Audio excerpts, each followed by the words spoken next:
A'udzu billahi minasyaitonir rajim. Bismillahirrahmanirrahim. Assalamualaikum warahmatullahi wabarakatuh. Marilah sama-sama kita membuka majlis kita pada malam ini dengan sama-sama kita membaca Ummul Kitab Al-Fatihah. A'udzu billahi minasyaitonir rajim. Bismillahirrahmanirrahim. Alhamdulillahi rabbil alamin. Ar-Rahmanir Rahim. Maliki yaumiddin. Iyyaka na'budu wa iyyaka nasta'in. Ihdinas siratal mustaqim. Siratal ladzina an'amta 'alaihim ghairil maghdubi 'alaihim waladdallin.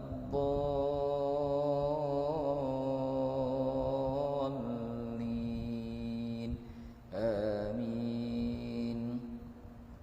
Alhamdulillahi rabbil alamin. Salatu wassalamu ala asyrafil anbiya'i wal mursalin wa ala alihi wa sahbihi ajma'in. Rabbi shrah li sadri wa yassir li amri wahlul 'uqdatam min lisani yafqahu qawli. Allahumma salli wa sallim wa barik ala sayyidina Muhammadin an-nabiyil ummi al-habibil 'ali al-qadril 'azimil jahi wa ala alihi wa sahbihi wa sallim. Amma ba'du. Alhamdulillah, syukur kita kepada Allah Subhanahu wa ta'ala di atas segala limpahan kurniaan nikmat yang telah Allah kurniakan kepada kita sehingga ke saat ini. Semoga hidup kita diberkahi oleh Allah, segala amalan diterima oleh Allah, segala taubat diampuni oleh Allah, dan segala apa yang kebajikan yang kita lakukan digandakan pahala, mati dalam iman, digolongkan dalam golongan ahli syurganya, insya-Allah. Tuan-puan yang dirahmati oleh Allah Subhanahu wa taala, pada malam ni kita akan buka kitab barulah sempena bulan Rejab ni. Kebetulan kita dah habis kitab Bidayatul Hidayah Imam Ghazali rahimahullahu taala. Jadi pada malam ni kita buka kitab baru. Kitabnya tak ada lagi, tak ada nak beli lagi kepada jemaah. Tapi ngambar ni ada dah. Kitab yang diberi nama Kifayatul Muhtaj. Kitab yang diberi nama Kifayatul Muhtaj, iaitu pada menyatakan cerita pasal Isra' wal Mi'raj Nabi Muhammad sallallahu alaihi wasallam. Kitab ni dikarang oleh Syekh almarhum Syekh Daud Ibnu Abdullah Al-Fatani. Syekh Daud Abdullah Fatani. Syekh Daud Abdullah Fatani. Yang mana kitab ni tuan-puan asalnya dalam bahasa Jawi. Kitab asal dia. Tapi kita ambil hak Umi je lah. Hak Umi senang sikit nak baca dan mudah bagi semualah golongan kalangan kita. Jadi insya-Allah kitab ni minggu depan lah. Sebab dia kena tepuh dulu. Minggu depan kita bawa lah. Harga dia RM9. InsyaAllah nanti masjid sponsor lah, insyaAllah. Baik, tuan-tuan dirahmati oleh Allah SWT, malam ni kita baca mukaddimah dululah. Kitab ini diberi nama Kitab Kifayatul Muhtaj. Maksudnya adalah memadai bagi orang yang berhajat. Berhajat kepada Allah Subhanahu wa ta'ala, perjalanan kita kepada Allah Subhanahu wa ta'ala. Walaupun kitab ini menceritakan tentang kisah Isra' wal Mi'raj, akan tetapi di dalam kitab ini terkandung benda-benda yang besar, akidah, kepercayaan kita, keimanan kita, solat kita, tata cara solat, kesempurnaan solat, cerita tentang kebesaran Allah Subhanahu wa taala, kekuasaan Allah Subhanahu wa taala, mukjizat Nabi Muhammad sallallahu alaihi wasallam. Yang mana dalam kisah Isra' wal Mi'raj ini ditunjukkan oleh Allah SWT kepada Nabi Muhammad apa yang telah berlaku zaman dulu, apa yang akan berlaku. Tu. Biasa kita tengok dalam cerita je, kembali ke zaman lampau. Hak tu orang buat. Tapi hak Rasulullah jalani ini betul-betul berlaku. Apa yang berlaku zaman dulu, apa yang berlaku akan datang, diceritakan bagaimana tipu daya syaitan, halangan-halangan yang terpaksa dihadapi. Kalau buat dosa ni apa balasannya, diceritakan oleh Allah SWT. Bahkan Rasulullah sallallahu alaihi wasallam juga melihat azab di dalam neraka, melihat nikmat di dalam syurga. Dan Rasulullah pergi ke tempat yang tak pernah pergi oleh nabi para anbiya yang terdahulu. Hanya Rasulullah sallallahu alaihi wasallam di Isra wal Mi'raj. Begitu istimewanya Nabi sallallahu alaihi wasallam, akhirnya disyariatkan solat. Jadi kerana itu tuan-puan, bukan solat saja yang Rasulullah bawa turun, termasuk kaedah bekam, perubatan bekam turun daripada langit satu persatu. Nanti kita akan tengoklah dalam kitab ni, insya-Allah kita akan baca sampai habislah. Malam ni mukadimah dulu. Jadi tuan-puan rahmati Allah Subhanahu Wa Taala, sempena bulan Rejab ni, bulan yang begitu besar lah dalam kalender Hijrah. Antara bulan yang dimulia adalah bulan Rejab, yang mana pada bulan ini ada peristiwa besar agung yang berlaku di dalam bulan ini, iaitu peristiwa Isra wal Mi'raj. Isra, perjalanan malam Rasulullah daripada Masjidil Haram Mekah ke Masjidil Aqsa Palestin. 1000 lebih kilometer lah, lebih kurang, jauh. Kemudian Mi'raj adalah tangga-tangga yang dinaiki. Maksudnya perjalanan Rasulullah menaiki tangga daripada syurga, terangkat-angkat sehingga ke langit, Sidratul Muntaha dan seterusnya, iaitu dipanggil Mi'raj. Rasulullah dinaikkan daripada Masjidil Aqsa sehingga Sidratul Muntaha, bahkan lebih tinggi lagi. Jadi tuan-puan rahmati Allah, kita tengok satu persatu yang telah dikarang oleh alim ulama kita, ahli sunnah wal jamaah, Syekh Daud Abdullah Al-Fatani. Ada orang tak percaya kisah Isra wal Mi'raj, gugur akidah. Sebab apa? Sebab dia termaktub dalil nas daripada Al-Quran dan juga hadis. Tak percaya, habis akidah. Ada orang kata Rasulullah Isra wal Mi'raj ni mimpi ya. Sudahlah. Sedangkan sepakat ahli sunnah wal jamaah mengatakan Rasulullah Isra wal Mi'raj ini dengan jasad dan ruh. Betul-betul berlaku, bukan mimpi, bukan. Ada orang kata saya percaya tapi Rasulullah rasanya mimpi ya. Dah. Dengan jasad dan ruh, benar-benar berlaku. Ada orang tak percaya, dia kata macam mana Rasulullah sallallahu alaihi wasallam tak sampai satu malam boleh pergi daripada Mekah ke Masjidil Aqsa, sedangkan naik kapal terbang pun makan masa 1000 lebih perjalanan, 1000 lebih kilometer. Lepas tu naik langit pula.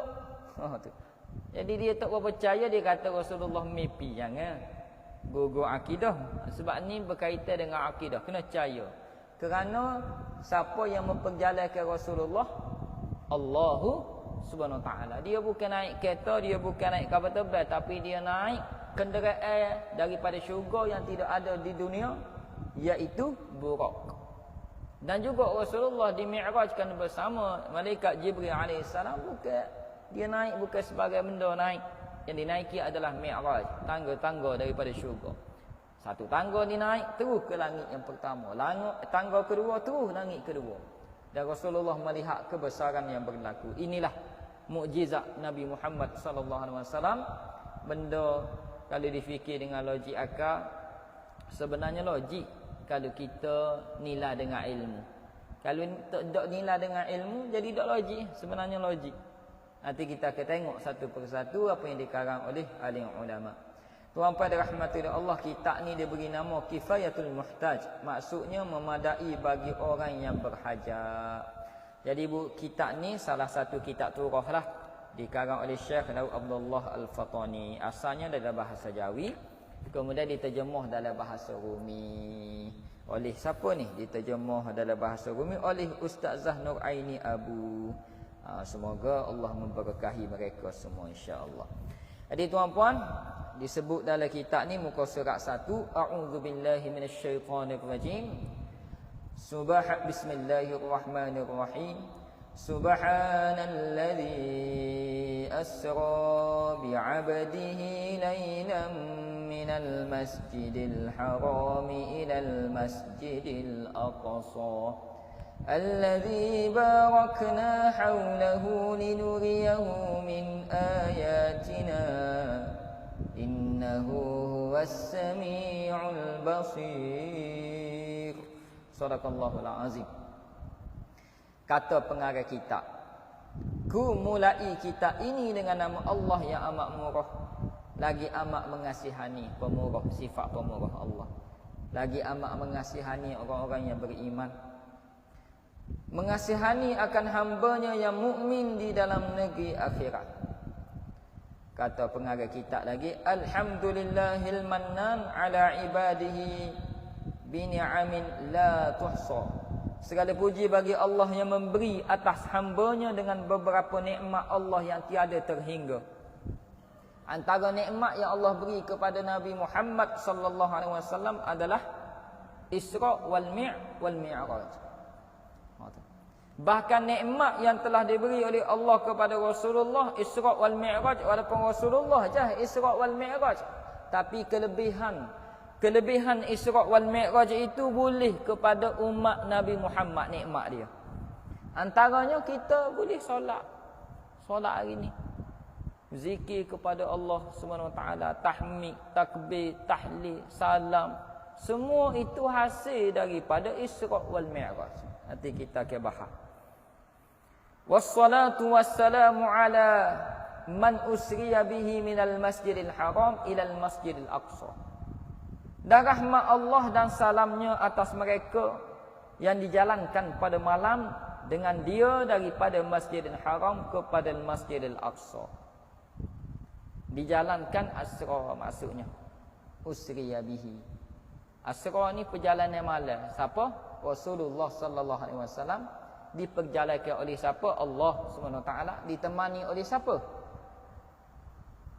Malaikat Jibril alaihi salam, malaikat Israfil alaihi salam, malaikat Mikail alaihi salam. Itu antara yang menemani Rasulullah sallallahu alaihi wasallam. Jadi tuan-puan dirahmati oleh Allah, kisah perjalanan Rasulullah sallallahu alaihi wasallam menghadap Allah Subhanahu wa taala menerima wahyu solat ini, dia bermula dengan perjalanan.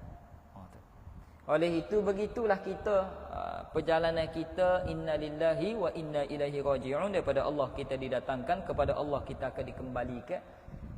Kita kena jalan di atas jalan ibadah, kena ada saing, kena ada tok guru, kena ada teman dalam perjalanan.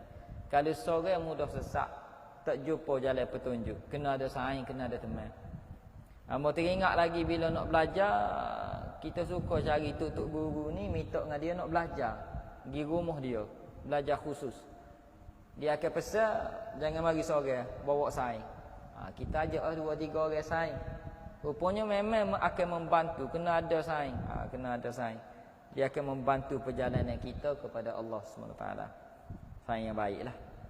Wa ala alihi wa ashabihi zawil fadail allati la tustaqsa. Dan atas segala keluarganya dan segala sahabatnya yang mempunyai beberapa kelebihan yang tiada dapat dihingga. Antaranya adalah sahabat Rasulullah bernama Abu Bakar As-Siddiq. Dengan peristiwa Isra wal Mi'raj inilah Abu Bakar tu diberi gelaran As-Siddiq. Benar, yang membenarkan perkataan Nabi. Kerana bila Rasulullah sallallahu alaihi wasallam pada esok hari paginya, Rasulullah cerita kepada penduduk Mekah ni, aku ni diperjalankan malam daripada Masjidil Haram Mekah ke Masjidil Aqsa. Semalam. Sedangkan perjalanan dengan unta hampir 3 bulan. 3 bulan perjalanan. Orang kafir Quraisy Mekah pun suka terbahak-bahak dengan cerita Nabi, tak logik akal lah. Lepas tu naik langit pula, lagilah dia kata gila dah Rasulullah ni. Pelik benar dah. Sehingga ada orang yang beriman je kembali ke kafiran, kembali murtad, jadi murtad. Kerana dengar peristiwa Isra wal Mi'raj yang begitu luar biasa, tak logik akal bagi mereka. Lalu orang kafir Quraisy ni pun pergi cerita kepada Abu Bakar, "Hei Abu Bakar, mu tahu tak sahabatmu ni berat dah ni. Boleh dia kata tak sampai satu malam dia di jalan daripada Masjidil Haram Mekah ke Masjidil Aqsa. Lepas tu naik langit pula. Adakah mu percaya wahai Abu Bakar? Abu Bakar tanya, adakah perkataan itu, ucapan itu diucapkan oleh Rasulullah? Maka mereka angguk. Rasulullah kata. Maka Abu Bakar tak kecek banyak. Abu Bakar kata, aku percaya bahkan kalau Rasulullah royak lebih daripada ni, aku percaya lagi. Maka diberi gelar kepada Abu Bakar As-Siddiq, yang membenarkan ucapan Nabi. Keimanan Abu Bakar ni hebat. Ini kelebihan ada sahabat. Sahabat seperti Abu Bakar, sahabat Rasulullah sallallahu alaihi wasallam. Kita kena cari sahabat gini. Jadi peristiwa Isra' wal Mi'raj ini ada 3 golongan. Golongan Abu Bakar, golongan Abu Jahal, golongan munafik. Pertama, golongan Abu Bakar dia percaya membenarkan. Kedua, golongan Abu Jahal ni dia koho hina Rasulullah, koho musyrik dia kepada Allah Subhanahu Wa Taala. Koho teruk kekafirannya. Koho jahat jadi. Maka golongan ketiga jadi munafik. Bila dengar tak percaya, murtad dan sebagainya. Peli Rasulullah sallallahu alaihi wasallam. Tak yakin dengan Rasulullah. Ini munafik. Jadi kita nak duduk dalam golongan Abu Bakar As-Siddiq radhiyallahu anhu. Ada satu lagi golongan, iaitu golongan apa? Abu Talib. Abu Talib ni dia dengar Isra' wal Mi'raj ni, dia percaya. Cuma dia tak sikut Nabi. Ni pelik. Dia sayang ke Nabi, cinta Nabi, melindungi Nabi. Dia percaya Nabi royak. Kerana Rasulullah ni orang juru. Sebelum Rasulullah berdakwah lagi, orang kafir Quraisy Mekah menggelar Rasulullah Al-Ami, orang yang boleh dipercayai Al-Ami. Abu Talib ni percaya, tapi dia tak sikut Nabi. Ni berat. Golongan gini masih ramailah di kalangan masyarakat kita. Sayang Nabi, cinta Nabi, tapi tak ikut sunnah Nabi. Tak berapa yakin dengan gapo Nabi kata. Ni kita takut ni. Wa ba'du fa hadza ta'liqun latifun fi kulli min al-Isra' wal Mi'raj. Adapun kemudian daripada itu, maka inilah suatu ta'liq yang sedikit pada menyatakan tiap-tiap daripada Isra' wal Mi'raj. Jadi kerana itulah pengarang kitab ini, Syekh Daud Abdullah Fatani, dia akan cerita iktibar apa yang kita boleh ambil daripada kisah Isra' wal Mi'raj yang begitu agung ini. Wa sammaituhu bi kifayatil muhtaj fil Isra' wal Mi'raj. Maka aku namakan akan dia kitab ini Kifayatul Muhtaj fil Isra' wal Mi'raj. Tu. Ja'alahu Allah khalisan liwajhihil karim. Telah menjadikan dia Allah Ta'ala semata-mata bagi zatnya yang maha mulia. Nafi'an li tabihi yaumal ma'ab. Li talibihi yaumal ma'ab. Lagi memberi manfaat bagi yang menuntut akan dia pada hari kembali kepada Allah Ta'ala. Semoga apa yang kita belajar ni, akan belajar ni, kisah Isra' wal Mi'raj ini, kita akan dapat banyak manfaat esok di akhirat. Setelah kita belajar, kita imani, kita amali. Imani, amali. InsyaAllah. Allah Subhanahu wa Ta'ala berfirman, dia nak mula dah ni, nak masuk tadi mukaddimah. Dalam surah Al-Isra' ayat yang pertama. A'udzu billahi minasyaitonir rajim. Bismillahirrahmanirrahim. Subhanalladzi asra bi'abdihi lailan minal masjidil haram ilal masjidil aqsa alladzi barakna hawlahu linuriyahu min ayatina innahu huwas samiul basir. Sadaqallahul azim. Maha suci Tuhan yang menjalankan dengan hamba-Nya Muhammad sallallahu alaihi wasallam pada malam daripada Masjidil Haram kepada Masjidil Aqsa yang kami berkatkan kelilingnya supaya kami perlihatkan dia beberapa tanda ajaib kudrat kami, yakni kekuasaan Allah, bahawasanya iaitu amat mendengar dan amat melihat. Surah Al-Isra ayat pertama. Ini dalil berlakunya peristiwa Isra daripada Masjidil Haram Mekah ke Masjidil Aqsa. Siapa yang menggerakkan, siapa yang menjalankan? Allah SWT. Bila Allah sendiri yang menggerakkan, menjalankan Rasulullah SAW, maka tak boleh walaupun sekelip mata, tak boleh. Sebab kekuasaan Allah meliputi segala sesuatu. Innallaha ala kulli syai'in qadir. Sesungguhnya kekuasaan Allah itu atas tiap-tiap sesuatu. Faedah tersebut di dalam syarah Mi'raj Ghaithi bagi Syekh Qalyubi, tersebut di dalam hadis sabda Nabi sallallahu alaihi wasallam, "Man qala subhanallah alfa marrah fi kulli yawmin faqad ishtara nafsahu min Allah bima'na a'taqaha minan nar." Yuk mari hadis pula. Ayat tadi, ayat Quran tadi dimulakan dengan subhanallazi. Dimulakan dengan apa dipanggil tasbih. Pujian kepada Allah. Subhanallazi, maha suci Allah, Tuhan yang memperjalankan hamba-Nya Nabi Muhammad daripada Masjidil Haram Mekah ke Masjidil Aqsa. Dimulakan, kalau tuan-puan cari kisah dalam Al-Quran, surah dalam Al-Quran, tidak ada ayat yang dimulakan dengan subhana, melainkan surah Al-Isra. Subhanallazi.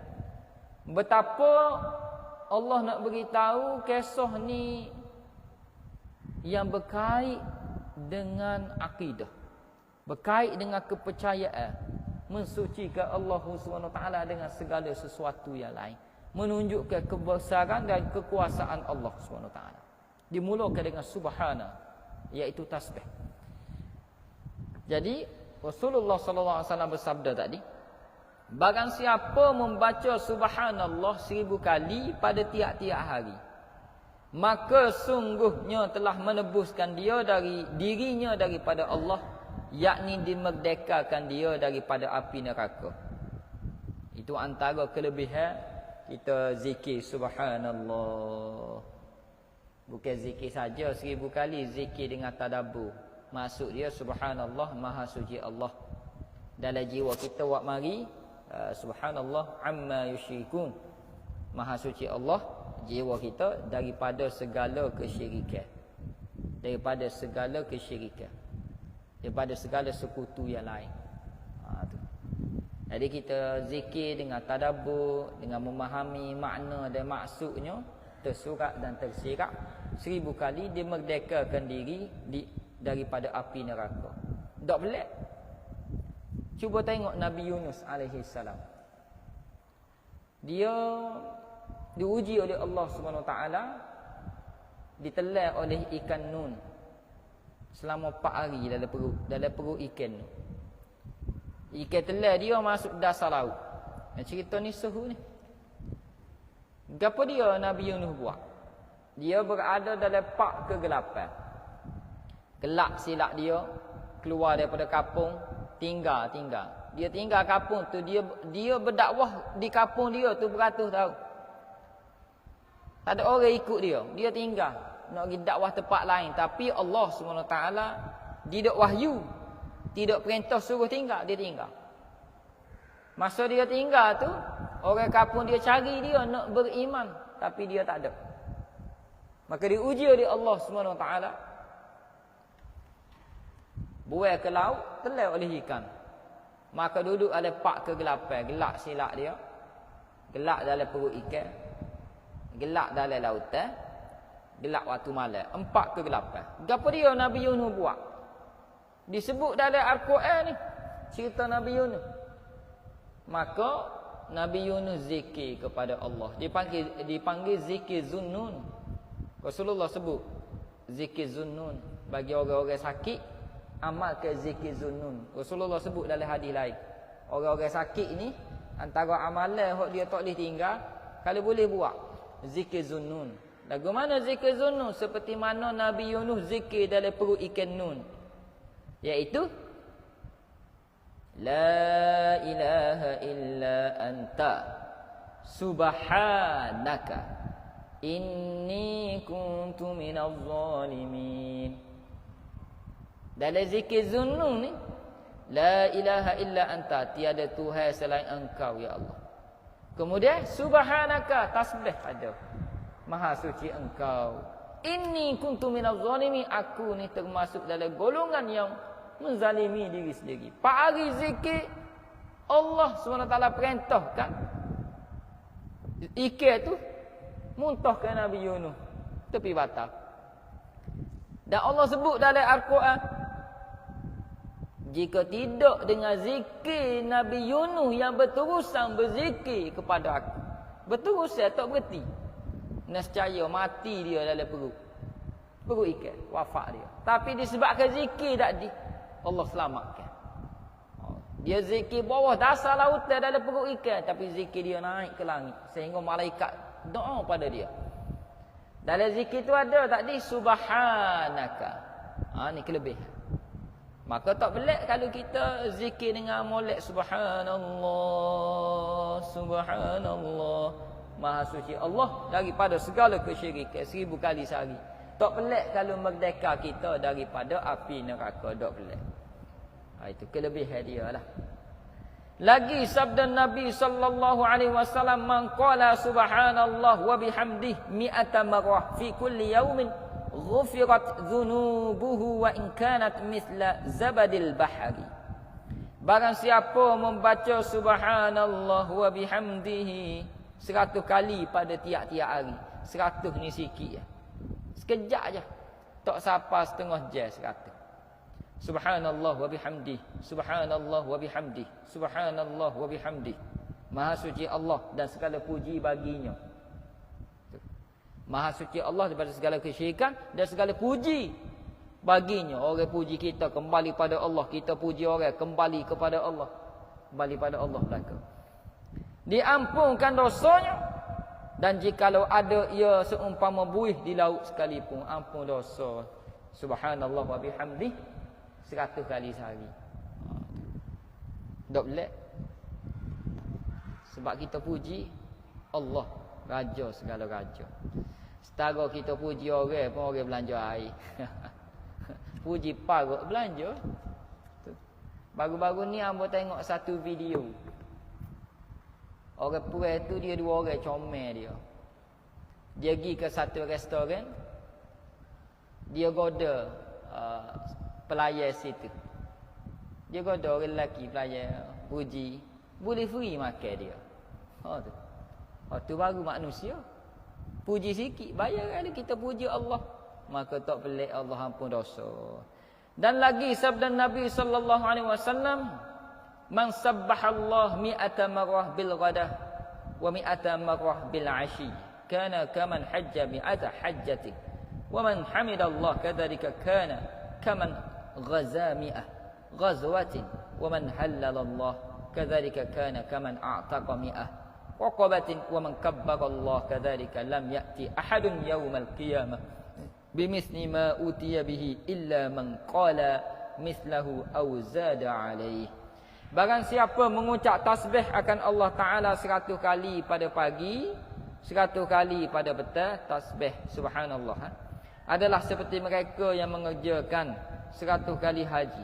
Bukan sebut tanpa sajalah, dia kena sebut dengan tadabbur.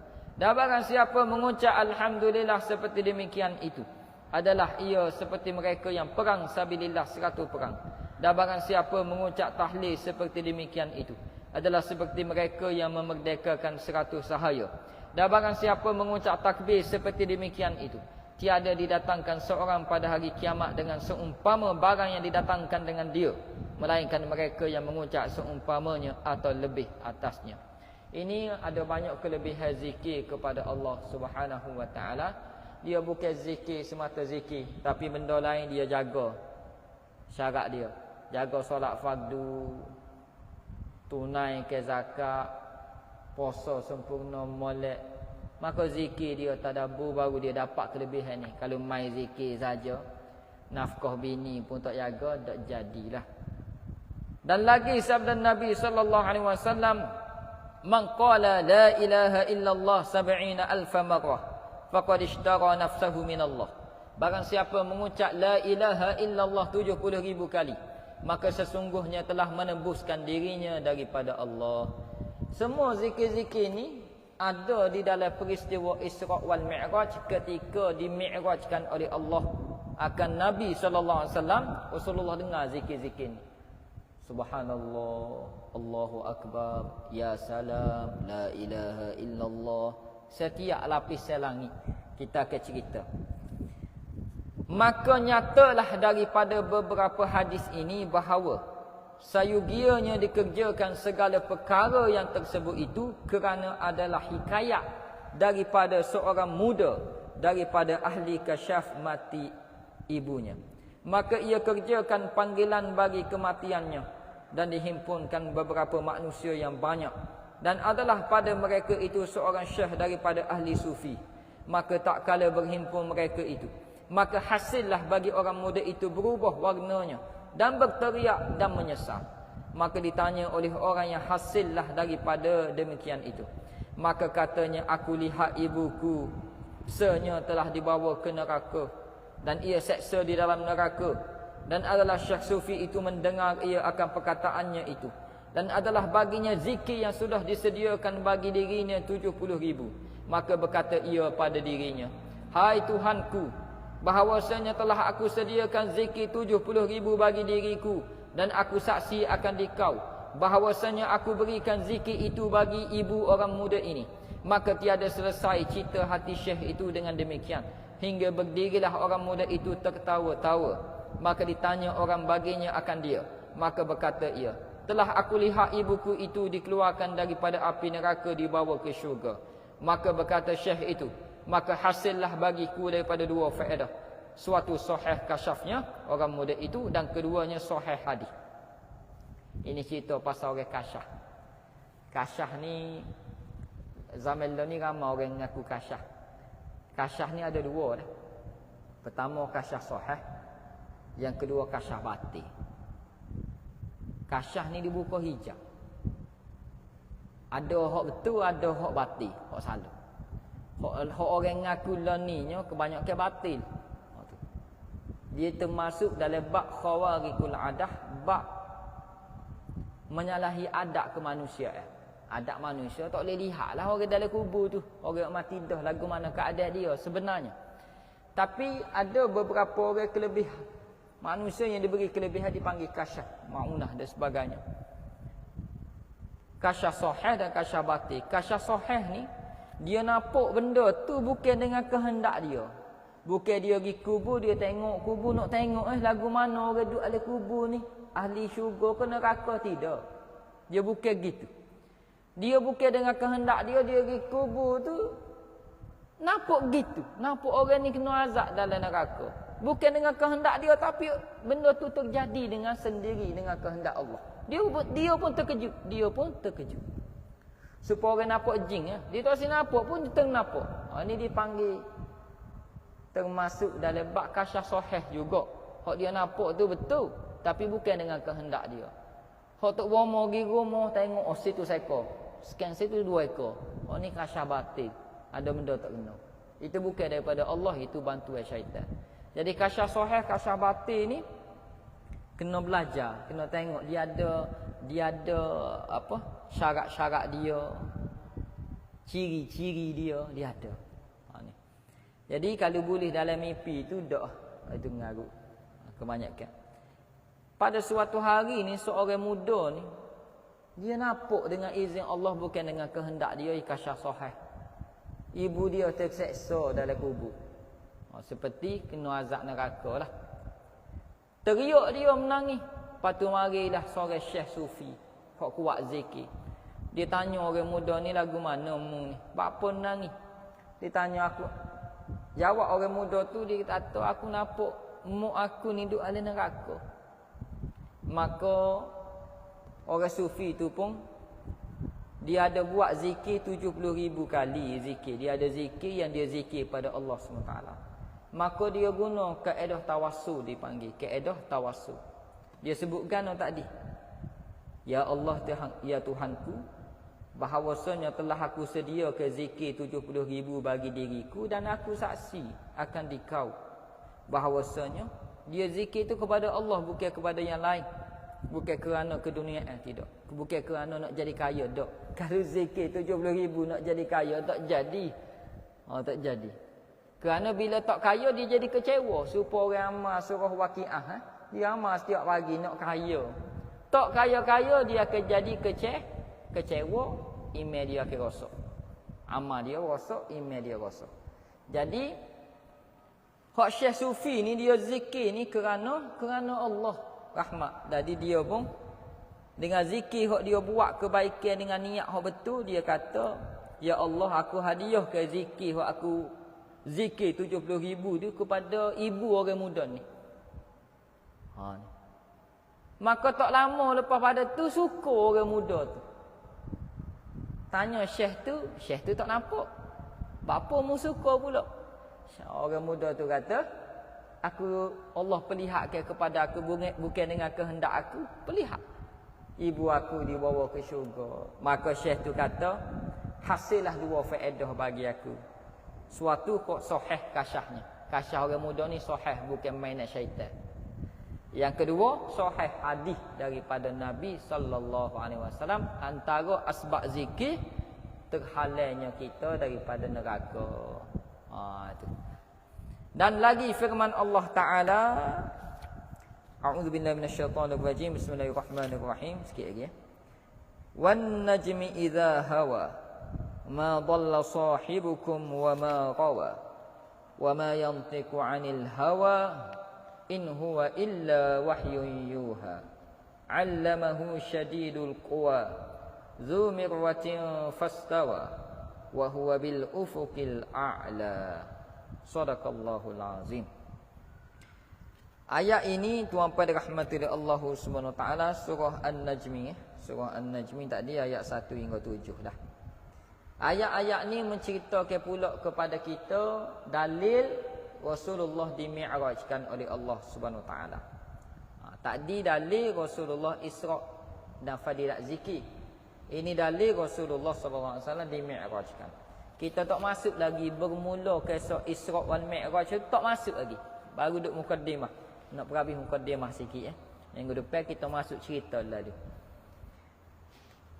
Masuk tadi, demi bintang ketika apabila mengeram lagi hilang. Tiada sesak taulan kamu itu daripada jalan yang sebenarnya, dan tiada jahil dan tertipu dayanya. Mengeram yakni jatuhlah. Bintang tidak pernah jatuh lagi. Dan tiada berkata ia dengan barang yang didatangkan kamu itu daripada hawa nafsunya. Tiada ia melainkan wahyu yang diwahyukan Allah kepadanya. Apa-apa yang Rasulullah sallallahu alaihi wasallam cerita kepada kita, termasuk kisah Isra wal Mi'raj, dia bukan kisah, dia bukan daripada hawa nafsu akal Rasulullah, tidak, tapi daripada wahyu Allah. Ini antara dalil hak Rasulullah cerita Isra wal Mi'raj itu betul-betul terjadi. Itu wahyu daripada Allah. Telah mengajarkan dia oleh malaikat yang sangat kuat, yakni mahir ilmunya atau hafaznya yang mempunyai keras dan kuat, iaitu Jibril alaihi salam. Sini dalil Jibril alaihi salam jadi tok guru Nabi Muhammad. Tu dalil dia. Jibril ajar sosok Rasulullah. Kalau kita tengok dalam peristiwa Isra, bila lalu satu jalan, Nabi tanya kan, "Hei Jibril, buat apa orang ni? Atuk kepala batu, pecah batu, atuk pula." Jibril pun jawab. "Hei Jibril, tepat gapo bau wangi ni?" Jibril pun jawab. Ini menunjukkan Jibril itu tok guru pada Rasulullah sallallahu alaihi wasallam. Setara Rasulullah ada tok guru, kita lagilah kena ada. Tiba-tiba di zaman kita ada orang mengaku dia ni boleh ilmu daripada Allah melalui mimpi, tak perlu tok guru. Ni mula kesesatan. Ni mula kesesatan. Tuan-tuan rahmati Allah, bagaimana berlaku penyembahan berhala atas muka bumi? Kita tak ada tok guru. Tok guru dia syaitan. Dulu orang buat berhala ni bukan untuk sembah. Di zaman Nabi Adam alaihi salam, kemudian beranak pinak dah. Kemudian zaman Nabi Idris alaihissalam, manusia ramai dah ketika tu. Kemudian berlaku kematian, mereka rasa sedih. Sedih ahli keluarga mati. Moga tak ramai lagi manusia ketika tu, tak ramai lagi. Sedih moga anak-anak beranak belaka kali kira. Mati jadi sedih, pilu hati. Jadi mereka ni pun ambil alat-alat dia ukir di batu. Wajah orang yang mati tu. Tak jadi lagi berhala, dia ukir dulu. Dia ukir di batu. Wajah orang yang mati tu sebagai tanda dia nak ingat. Rindu tengok. Bukan menyembuh. Rindu tengok. Kemudian di zaman Nabi Nuh alaihissalam, orang mati lagi. Cuma kali ni dia ukir. Dia bukan ukir di batu, di kayu. Tapi dia buat berhala dah, macam berhala. Dia ukir, jadi orang sungguh. Seperti orang tu. Jadi dia rindu, dia tengok. Lama kelamaan mereka ni hak buat mula-mula batu berhala ni apa dia tak panggil berhala lagi. Untuk lepas kerinduan sahaja. Mati orang dia faham, mati. Timbullah generasi akan datang ni buat patung apa. Mari iblis alaihissalam, syaitan pada masa itulah dia bawa kuk mimpi, dia bawa kuk bisik. Kamu tahu tak? Patung ni lah Tuhan nenek moyangmu yang terdahulu. Maka sembuh. Masa itulah baru set dia sembuh. Jadilah penyembahan berhala sampai ke hari ni. Nak royaknya orang hak keling boleh ilmu kut dalam mimpi tanpa tok guru. Dia ni lebih hebat daripada Nabi Muhammad lagi. Kau lama, mula-mula nampak betul tu. Kau lama kau sesak, kau lama kau pelik. Ini jadi kita kena ada tok guru dah. Itu. Jadi tuan pada rahmati Allah SWT. Dalam ayat ni juga mengatakan Zumirwatin fastawa wa huwa bil ufukil a'la. Maka tetap ia dan iaitu pada tepi langit yang tinggi, iaitu tempat terbit matahari. Padahal atas rupanya yang asli, rupa Jibril alaihissalam yang asli Rasulullah lihat ketika Mi'raj. Besar malaikat Jibril yang dijadikan Allah Ta'ala akan dia 600 sayap. Zumirwatin fastawa. 600 sayap. Satu-satu sayapnya itu kira-kira memenuhi antara masyriq dan maghrib. Timur barat. So sayap baru. Besar malaikat Jibril. Ketika itu Rasulullah melihat malaikat Jibril ketika Mi'raj. Kalaulah malaikat Jibril ni menjelma dengan rupa asli dia atas dunia, gelap habis dunia. Tak muak. Besar malaikat Jibril. Tapi yang Rasulullah lihat ketika itu asli rupa parah malaikat Jibril ketika Mi'raj. Di langit dah ketika itu. Ini menunjukkan dalil berlakunya peristiwa Mi'raj. Ada nas daripada Quran dan ada nas daripada hadis. Maka melihat Nabi SAW dan adalah Nabi itu di Bukit Jabal Nur, maka lalu pengsang Nabi SAW, maka lalu reboh. Maka turun Jibril kepada Nabi padahal ia kembalikan rupanya seperti rupa manusia. Maka Rasulullah lihat rupa Jibril yang asal tu, reboh Nabi. Moga pelik benda ajaib, benda kebesaran ni. Setara Nabi boleh reboh. Kemudian maka berfirmannya, "Tsumma dana fatadalla fakana qaba qausaini aw adna fa auha ila 'abdihi ma auha." Kemudian maka hampir ia Jibril itu kepada Nabi. Jibril pun kembali ke rupa betul asal.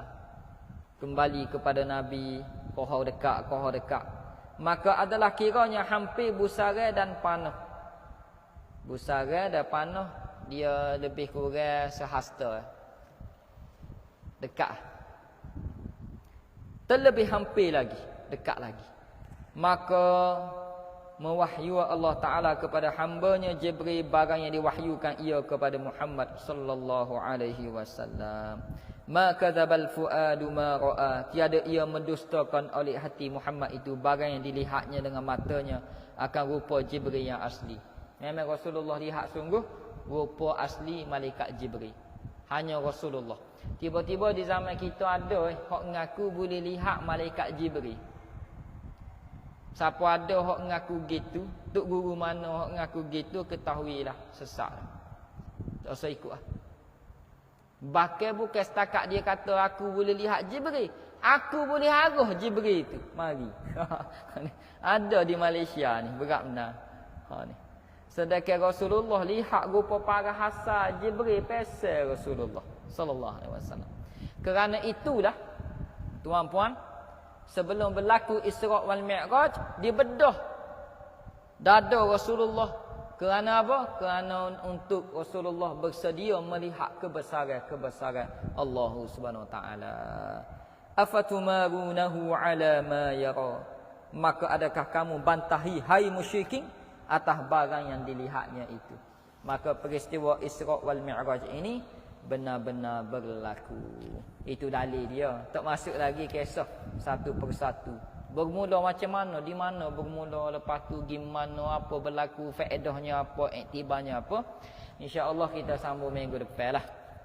InsyaAllah. Kitab ni kita buat marilah minggu depan. Setakat awak mana ada, insyaAllah. Moga-moga dapatlah kita sedikit sebanyak penghayatan Isra' wal Mi'raj ini sampai habis. Kalau kita dengar ceramah sampai sikit-sikit dah. Ini kita belajar sampai habis berkitab. InsyaAllah bermula minggu depan lah. Malam ni sebagai mukaddimah baru. Wabillahi taufiq wal hidayah. Wassalamualaikum warahmatullahi wabarakatuh. A'udzu billahi minasyaitonir rajim. Bismillahirrahmanirrahim.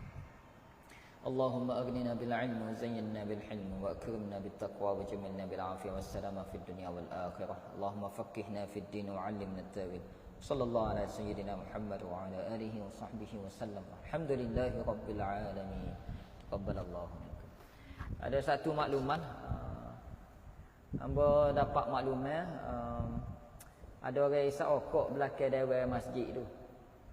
Kemudian ada satu bekas tu hok orang buat tabung haji tu, orang buat praktikal haji tu kan, terbakar. Baru tengok tadi. Dia terbakar, nyala dia tu siapa kat ekong, go tu ekong. Dia adalah rokok tu. Putih-putih rokok tu ada, meceh pun ada. Tu ada lagi. Kemudian risik-risik tanya ya. Waktu gorik. Tak tahu bila tu, mungkin minggu depan. Waktu gorik dia pakai isap rokok situ. Jadi orang mana isap rokok situ, isap rokok lain lah. Mujur tak bakar. Kalau bakar tu meletup. Gota ekong. Itah apa? Atas-atas belakang. Gota haji tu memang anguh. Terbakar tu. Tu bahaya dah. Jangan buat kerja gitu. Itu bahaya.